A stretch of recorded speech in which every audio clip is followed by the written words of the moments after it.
Olá, queridas irmãs, queridos irmãos, com que alegria chegamos ao último capítulo deste livro. Uma alegria mesclada de melancolia, uma coisa boa que está terminando. É como uma viagem que você vai para um lugar que você ama muito, que você gosta muito de estar, em que está chegando o último dia. É hora de pensar em fazer mala, voltar para a sua rotina anterior. Então, o capítulo de hoje vai ser o encerramento deste maravilhoso livro, que é dos mais importantes da sequência de André Luiz. Cada um, é claro, tem um ambiente próprio, mas este aqui está falando do nosso comportamento, está dizendo como nós devemos ser, quais os efeitos de nossas atitudes, está nos dando um mapa para a gente poder se posicionar. Então, pega o seu livro e acompanhe conosco as palavras finais de André Luiz contando essa história magnífica. Vamos lá? É o capítulo 20, cujo título é Comovente Surpresa. Durante 3 anos, estivemos quase que diariamente na Mansão Paz, estudando lições preciosas e aprendendo a servir. Ali, ao pé de Druso, na comunhão fraternal de Silas e junto de outros amigos prestimosos, recolhemos experiências e apontamentos sublimes. Em verdade, o sofrimento naquele pouso castigado de extrema luta era a nota constante em todas as direções. Muitas vezes, a casa tremia nos alicerces sob convulsões magnéticas indescritíveis. Noutras ocasiões, sob o ataque de legiões ferozes, ela se parecia a uma fortaleza em regime de sítio inquietante, que só a misericórdia divina poderia salvar. Todavia, em quaisquer emergências, Druso convocava-nos a todos à oração e nossas preces nunca ficaram sem resposta. Suprimentos e recursos, diretrizes e bálsamos fluíam invariavelmente dos planos superiores, amparando-nos à necessidade ou subtraindo-nos à indecisão. O orientador da casa constituía para nós o mais elevado padrão de superioridade, de intangibilidade moral. Não obstante, apesar da humildade com que ele se manifestava em todas as atitudes. Nunca lhe surpreendemos o mínimo gesto em desacordo com o nobre e extenso mandato de que dispunha. Sabia ser firme sem rispidez, justo sem parcialidade, bondoso sem fraqueza. Valorizava não apenas o conselho dos grandes espíritos que nos visitavam o cenáculo, mas também os votos humildes dos míseros sofredores que nos batiam à porta. Mantinha amorosa reverência diante dos supervisores da mansão, a cujos avisos atendia rapidamente, tanto quanto mostrava o melhor carinho no desvelo incessante em favor dos infelizes que nos rogavam concurso e entendimento. Desdobrava-se, não se circunscrevia ao venerável mistério do administrador central, a quem devíamos homenagem constante. Não. Era o conselheiro devotado de todos os assessores, o médico dos internados, o mentor das expedições e o enfermeiro tolerante e simples, sempre que as circunstâncias o exigissem. Contudo, onde lhe notávamos a mais impressionante assiduidade, era justamente a cabeceira dos desditosos irmãos, recolhidos nos tenebrosos desfiladeiros em que a instituição se localizava. Noite a noite, sempre que desejássemos, podíamos acompanhar-lhe os serviços magnéticos junto de Silas identificando criaturas infortunadas que, a se desvairarem, a enlouquecerem nas sombras, haviam perdido a noção de si mesmas, dementadas pela viciação ou transtornadas pelo próprio desespero. Era sempre doloroso encarar os companheiros sem forma, monstruosos, irreconhecíveis, que a flagelação mental enlouquecera. Por mais de uma vez, Hilário e eu nos desfizéramos em pranto à frente daquelas perturbadas fisionomias que o extremo desequilíbrio imobilizava em terrível prostração ou amotinava em crises de loucura. Druso, porém, inclinava-se sobre todos os infelizes, sempre com a mesma ternura. Depois da oração costumeira, articulava operações magnéticas de assistência e logo após, com a devida segurança, interrogava os recém-recolhidos enquanto fixávamos anotações diversas referentes à colaboração que nos cabia desenvolver. 2, 3, 4 horas gastava ele pessoalmente, cada noite, no trabalho socorrista, que considerava sagrado, sem que nenhum dos companheiros encontrasse a menor oportunidade de substituí-lo. À exceção dele, todos nos revezávamos na cooperação solicitada ou espontânea, no serviço de amparo e consulta aos irmãos que o mergulho indiscriminado nas sombras havia enlouquecido. Foi assim que certa noite, que para nós será inesquecível, uma pobre mulher cadaverizada, na forma de cadáver, foi trazida pelos enfermeiros à sala de nossas atividades habituais para aquele socorro necessário. O corpo maltratado, que imundos trapos mal cobriam, as mãos cujos dedos terminavam em forma de garras e o semblante completamente alterado por terrível aumento, por terrível engrandecimento, hipertrofia. Essas deformações falavam, sem palavras, dos longos tormentos de que ela fora vítima. Embora preliminarmente atendida pela enfermagem da mansão, a infortunada criatura exalava um mau cheiro nauseante. Druso, no entanto, como acontecia em outros casos, afagava-lhe a fronte com paternal carinho.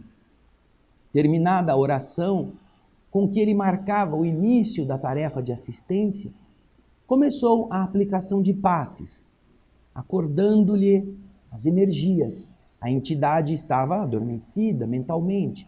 Em seguida, notando que fundos gemidos saíam agora do peito, o abnegado amigo concentrou os seus potenciais de força magnética no cérebro da infeliz, que começou a mover-se subitamente reanimado.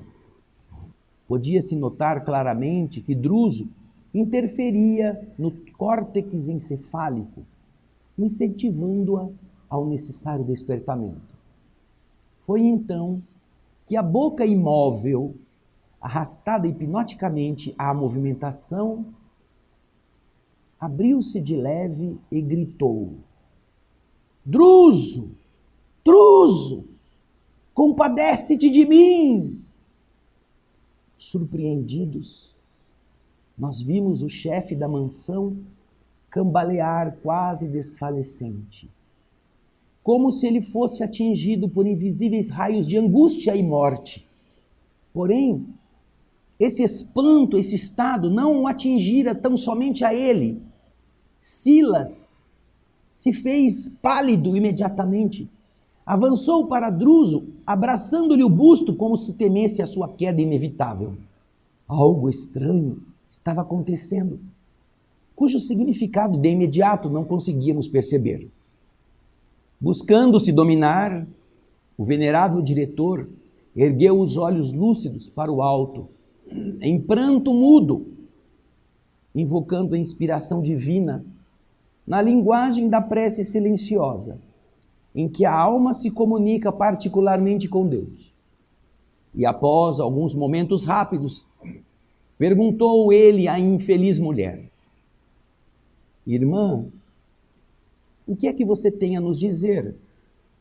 A interpelada então abriu os olhos que se reviravam nas órbitas, sem qualquer expressão de lucidez, e parecendo temer a presença de inimigos ocultos, ela gritou triste: tragam meu esposo.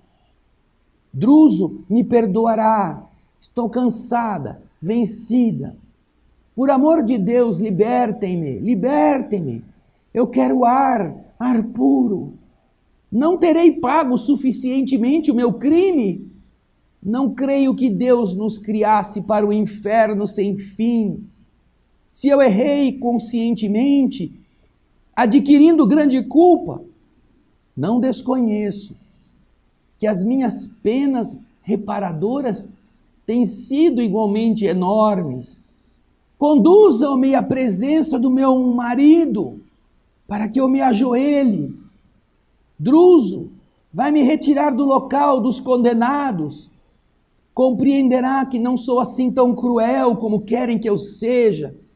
Meu marido era sumamente bondoso, tratava-me como um pai.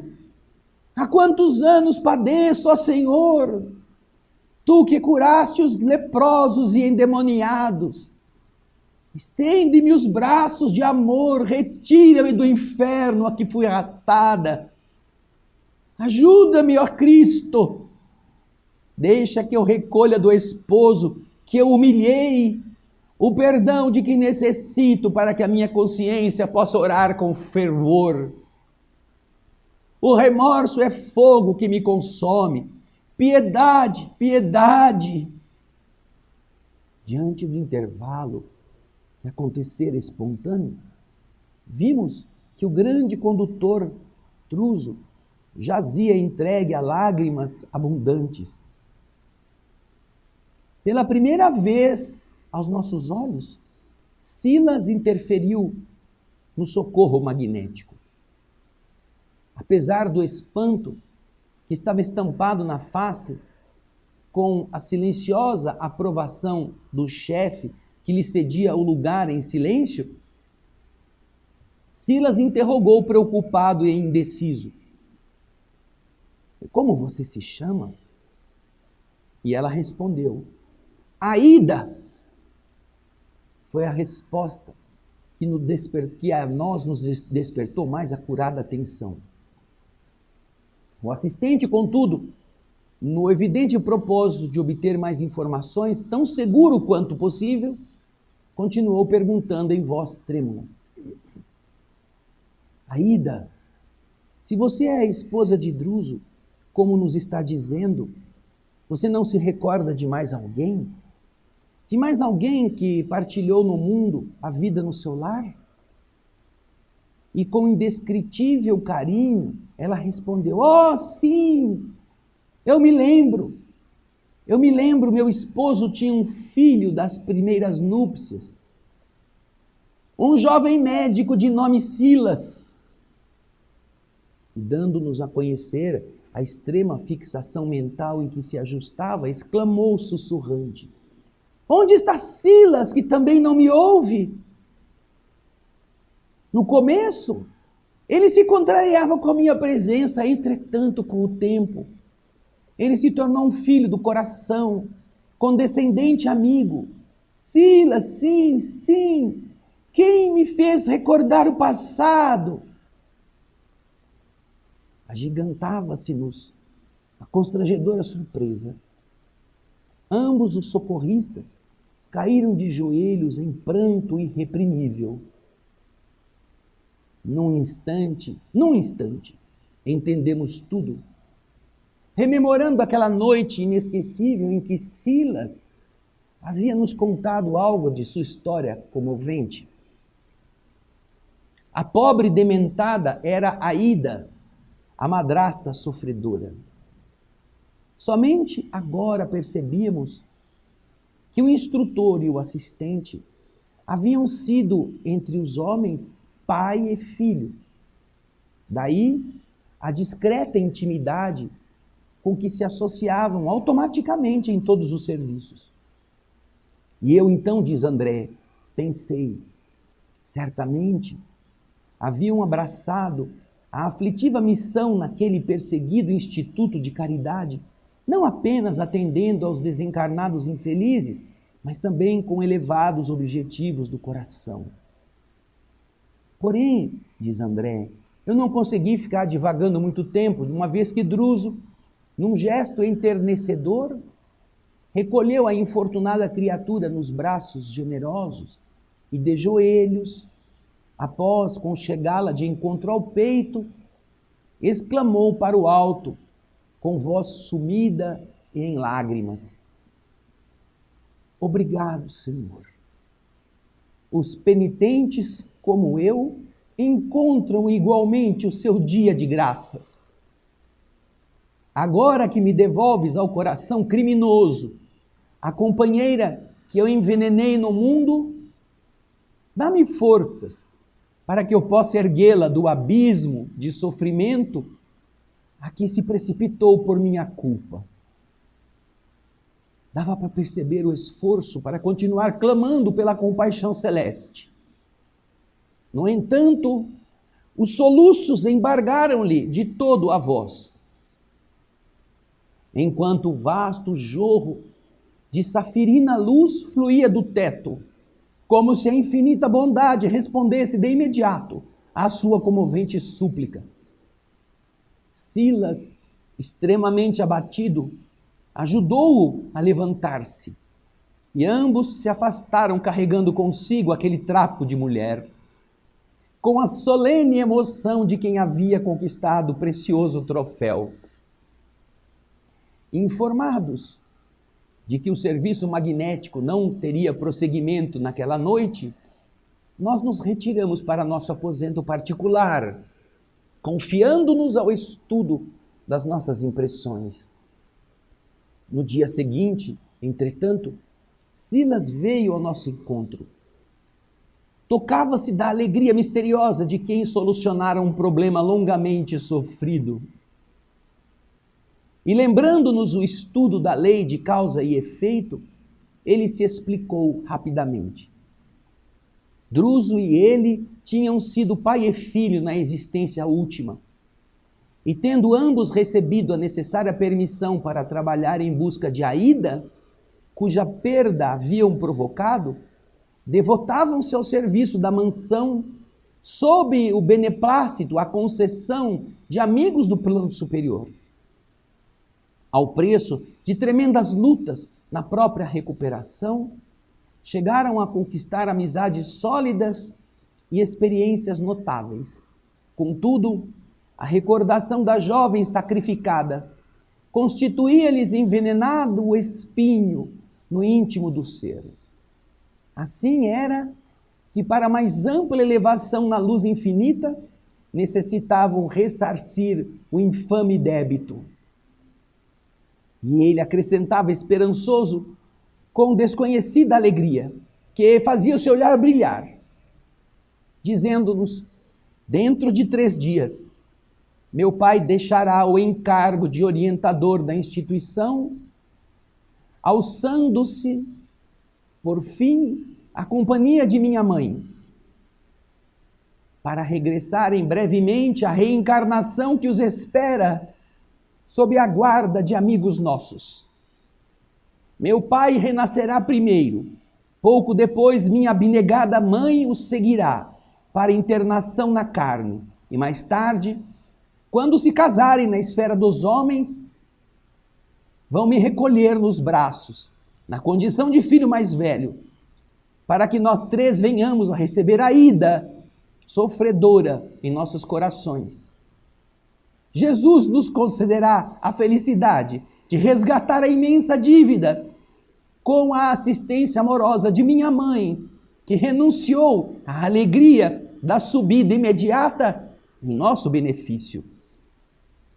Como podem observar, nós mesmos, segundo a lei, buscamos a justiça por nossas próprias mãos. O assistente mostrava na face o deslumbramento de uma criança feliz. E você? Perguntou Hilário de repente. continuará você ainda aqui?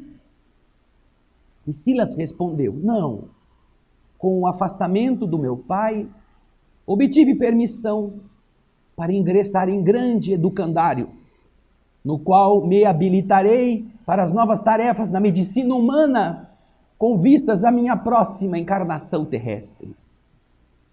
O comunicado alterava-nos o programa, já que Silas não estaria mais ali.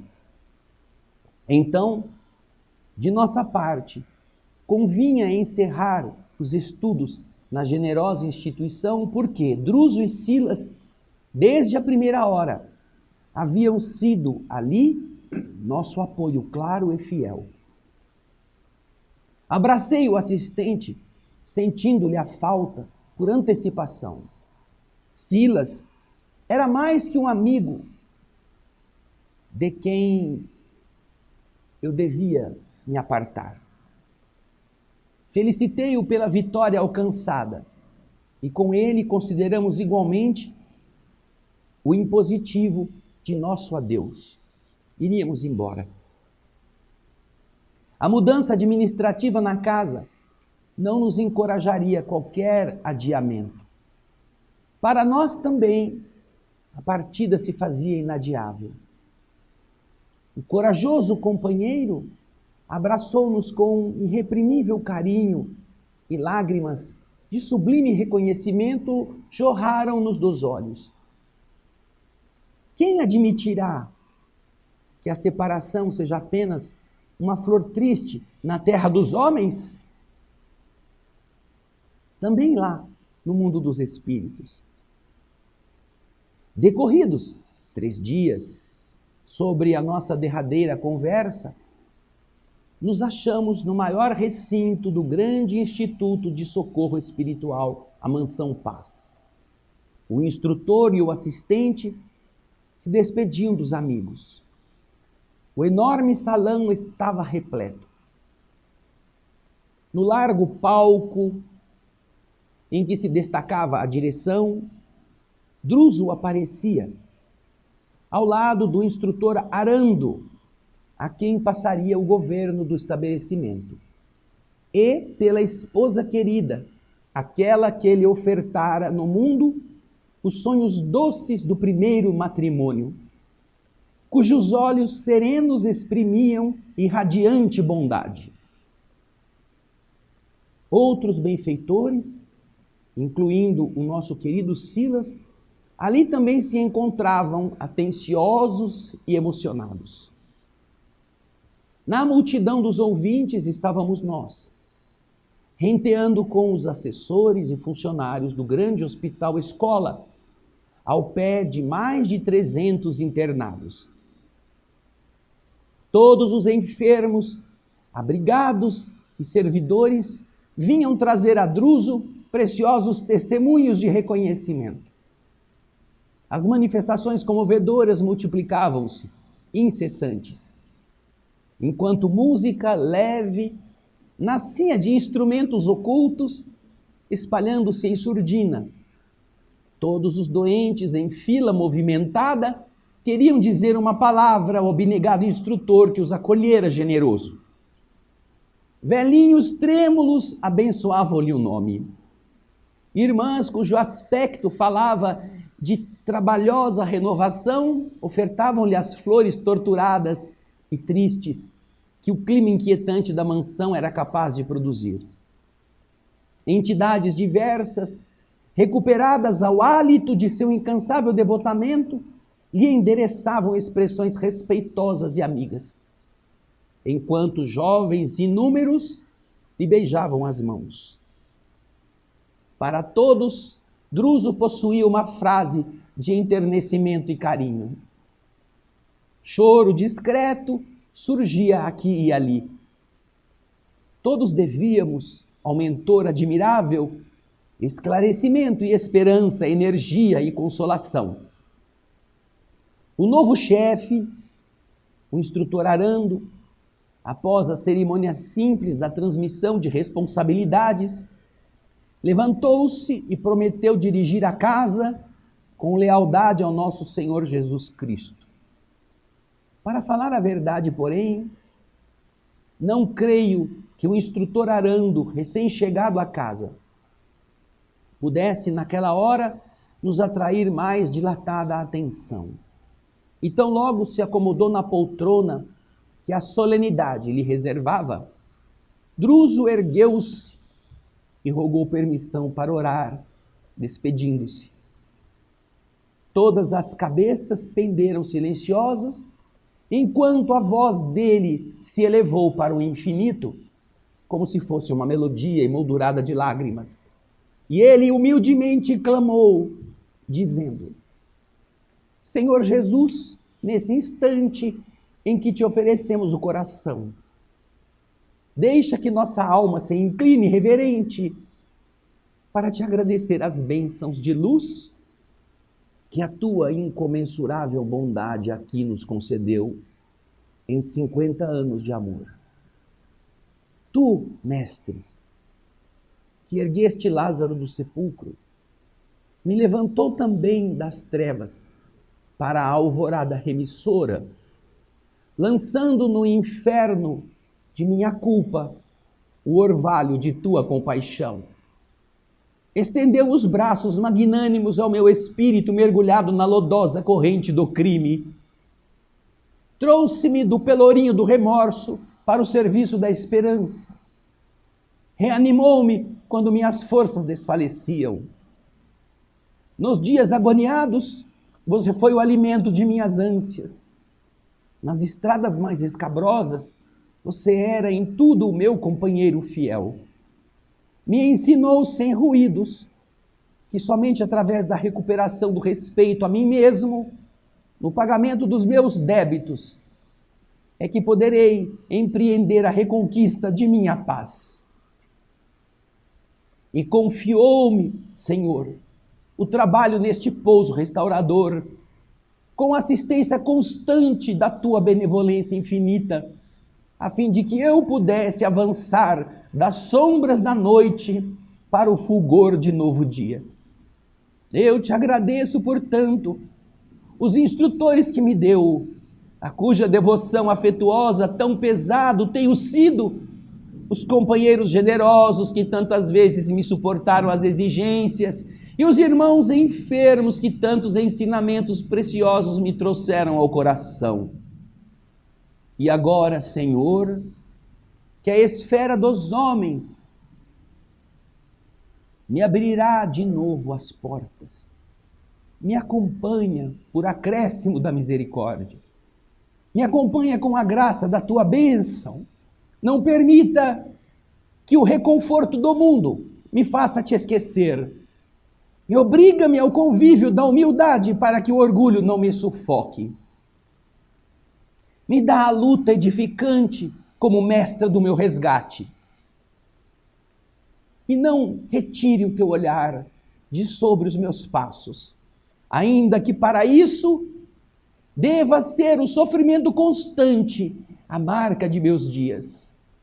E, se possível, deixa que os irmãos desta casa me amparem com os seus pensamentos em orações de auxílio, para que, no pedregoso caminho da regeneração de que eu careço, não me canse de te louvar o excelso amor para sempre. Calou-se Druso em pranto. No recinto choviam pequenos flocos de luz, como se fossem estrelas minúsculas que se desfaziam de leve ao nos tocar a fronte. Lá fora gritava a tempestade em convulsões terríveis. Aqui dentro, porém, reinava em nós a certeza de que, além da faixa das trevas, o céu ilimitado resplendia eternamente em luz. Reunimos-nos a Silas e juntos aproximamo-nos do abnegado instrutor para as últimas saudações, porque também nós, Hilário e eu, deveríamos partir, já que a nossa tarefa estava encerrada. Druso abraçou-nos como pai. E talvez porque nos demorássemos num abraço carinhoso, tentando definir-lhe o nosso imenso afeto, pousou em nós o olhar, falando comovido. Deus nos abençoe, meus filhos. Um dia nós nos reencontraremos novamente. Com a voz embargada de emoção, beijamo-lhes a mão em profundo silêncio, porque somente as lágrimas poderiam algo dizer de nossa gratidão e de nosso enternecimento neste adeus inesquecível. Neste adeus inesquecível. Onde será? Em alguma das casas deste mundo, de nosso país, existe este ser. Ele está agora na idade madura. Talvez tenha lido essa história sem saber que ele é o protagonista. Ali está um médico, filho dele, com a tarefa de atender outros, porque ele havia falhado como médico no passado. Ele mesmo nos contou isso alguns capítulos atrás, lembram-se? Quando ele estava contando das próprias desgraças, lá para resgatar o Antônio Olímpio, dos seus 2 irmãos que desejavam trucidar o seu filho, o encarnado, o Luiz. Silas então conta a sua tragédia. Conta que ele favorece, atraindo para a casa do pai um primo que a Ida tinha tido no seu tempo de jovem uma inclinação, mas que o rapaz não tinha conseguido nada com ela. Ele favorece a aproximação dos dois. Aí ele, fazendo de conta que não está muito atento, deixa os dois à vontade. Ele enfraquece a porta do quarto e leva o pai, que estava meio doente, leva o pai para ver a cena da traição. Lembram disso? Ele conta. O pai, vendo aquilo, entra num estado de entorpecimento, de tristeza. A Ida entra num estado de alienação pela culpa. Porém, triste surpresa.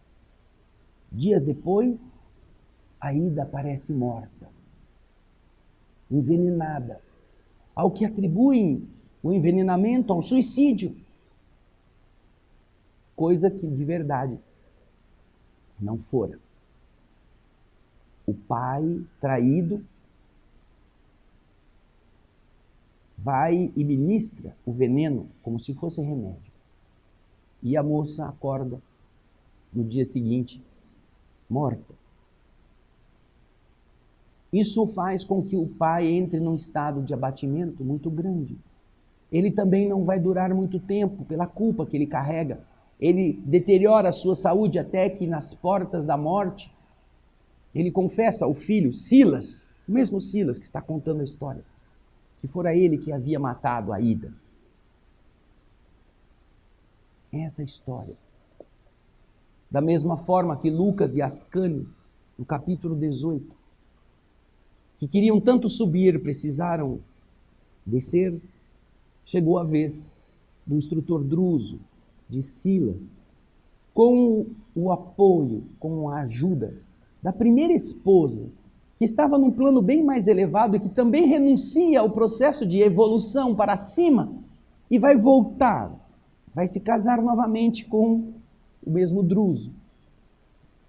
Vão constituir nova família, vão renascer nela o outro filho mais velho, Silas, seu companheiro de mais de 50 anos naquela instituição, na Mansão Paz. Agora será seu filho. Ele vai se preparar no plano espiritual para ser médico, um bom médico, coisa que ele não havia sido.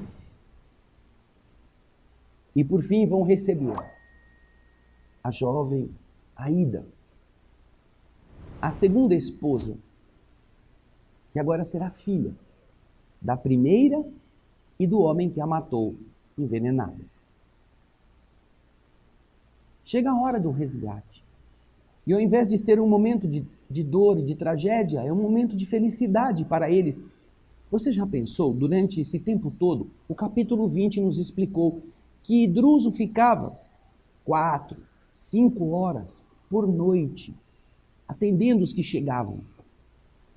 Certamente que ele se dedicava à dor alheia, certamente que ele estava tratando de levar esperança, força. Mas será que também não estava querendo encontrar em algum daqueles molambos em forma de gente aquela mulher que a culpa na consciência indicava ser sua credora? Que ele pudesse resgatar? Quem sabe em cada noite ele não pedia a Deus que ele tivesse a felicidade de recuperar aquela moça que ele havia matado, que fosse uma daquelas que chegasse ali, porque cada um tinha a sua tragédia e ele tratava com o mesmo amor a todas. Mas ele só podia descobrir quem seria se este amor fosse realmente capaz de atender cada filho que Deus mandasse naquela região umbralina para seu atendimento. Até que chega a noite inesquecível. E nós nos lembramos disso com aquela passagem do Evangelho. Um homem procurava pela pérola preciosa, a mais linda de todas. E ele andava pelos caminhos da terra desejando encontrá-la, cavando em toda parte. Até que muito tempo depois de tanto ter cavado, ele tem um momento em que ele descobre que realmente ele havia encontrado naquela enxadada que ele faz abrir a terra, a pérola preciosa. Aquilo que ele mais queria, a pedra mais especial. Só que ele a descobre num terreno que não era dele. Mas era tudo o que ele queria. Então ele volta a pedra no local, aquela pérola magnífica, põe de volta no mesmo lugar. Provavelmente coloca alguma marca, uma pedra, alguma coisa sobre para que ele não perca o local. E aí ele vai, pega tudo o que ele tem, todo o dinheiro que ele conseguia ter, vende todos os seus bens e então compra aquele terreno com uma oferta gigantesca e irrecusável. Porque ali estava a pedra que ele sonhou a vida inteira de conquistar. Não era a terra que ele queria, era aquilo que ele havia encontrado. 50 anos procurando a pérola preciosa, até que enfim Druso a encontra, até que enfim Silas a encontra. E que bênção foram estes 50 anos nos generosos atendimentos que fizeram, nos ensinamentos que deixaram, até mesmo para nós, tanto tempo depois. Nós vemos aqui na introdução do livro, que foi escrito em 1957. Nós estamos 60 e poucos anos depois falando dessa história. Imagina, até hoje, fazendo bem para nós todos. Nestas páginas nós estamos. Aqui estamos como os que foram traídos, aqueles que traíram. Aqui estamos como os que tomaram dos outros, os que cobiçaram o patrimônio que não era seu, os que se viciaram os inocentes para beneficiarem-se à custa deles. Aqui estamos aqueles que queremos que os outros morram para que nossos problemas se resolvam. Aqui estamos os que caluniamos, os que contamos mentira, os que invejamos a posição alheia, os que fazemos de conta que somos amigos sem ser. Aqui estamos todos nós. Ação e reação. Mas nós estamos aqui para deixar de estar. Estamos aqui para que consigamos vencer em nós nossas fraquezas. Como disse na prece final, invocando a proteção do Cristo, que foi aquele que o acompanhou em todos esses instantes de padecimento.